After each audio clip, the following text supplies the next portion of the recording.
आणि यानंतर पुढची एक मोठी बातमी पाहूया। दिग्विजय पाटील हे जबाब नोंदवण्यासाठी बावधन पोलीस ठाण्यामध्ये आता दाखल झालेले आहेत।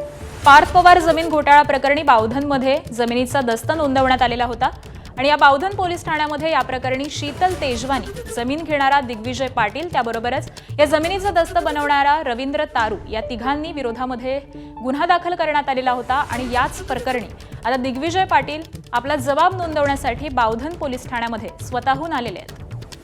खरं तर आज हा प्रश्न निर्माण झालेला होता की दिग्विजय पाटील हे जबाब नोंदवण्यासाठी हजर राहणार का? मात्र या प्रश्नाला आता पूर्णविराम मिळतोय। बावधन पोलीस ठाण्यामध्ये आपला जबाब नोंदवण्यासाठी दिग्विजय पाटील हे हजर झालेले आहेत। या आधीच्या 3 वेळा अनेक कारणांनी दिग्विजय पाटील यांनी या चौकशीसाठी गैरहजर राहण्यासाठी अनेक कारणं दिलेली होती आणि त्यानंतर आज अखेर आपला जबाब नोंदवण्यासाठी बावधन पोलीस ठाण्यामध्ये दिग्विजय पाटील हे हजर झालेले आहेत।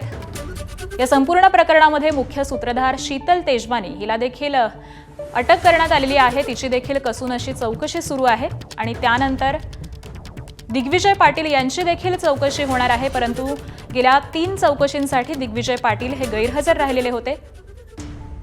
उपमुख्यमंत्री अजित पवार यांच्या पुत्राचा लग्न सोहळा असेल, त्याबरोबरच इतरही अनेक कारणं देत त्यांनी या चौकशीसाठी गैरहजेरी लावलेली होती आणि आता पुन्हा एकदा आज चौकशी होणार होती आणि त्यालाच दिग्विजय पाटील हे पोलीस ठाण्यामध्ये आता हजर झालेले आहेत आणि या संदर्भातले अपडेट देतात आमचे प्रतिनिधी मंदार गोंजारी। मंदार, पाटील आणि शीतल तेजवानी यांच्यामध्ये जो व्यवहार झालेला होता मुंडव्यातील त्या वादग्रस्त 40 एकर जमिनीचा, त्याची नोंद झालेली होती बावधनच्या नोंदणी आणि मुद्रांक शुल्क विभागाच्या कार्यालयामध्ये आणि त्यामुळे या संदर्भातला गुन्हा हा बावधन पोलीस ठाण्यामध्ये नोंद आहे।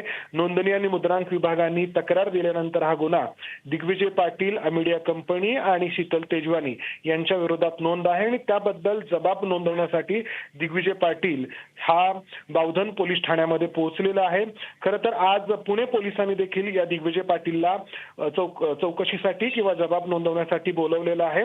जो दुसरा गुन्हा पुण्यातील खडकमाळ पोलीस ठाण्यामध्ये नोंद आहे, मुख्य गुन्हा जो सरकारी जमीन बळकावण्याचा प्रयत्न केल्याचा, मात्र दिग्विजय पाटील आधी बावधनला हजर झालेला आहे।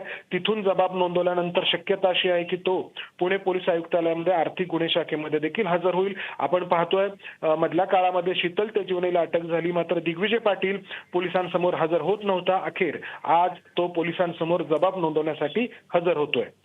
अगदी अपडेट घेत राहू। तुर्तास धन्यवाद मंदार या माहितीसाठी। एबीपी माझा, उघडा डोळे बघा नीट।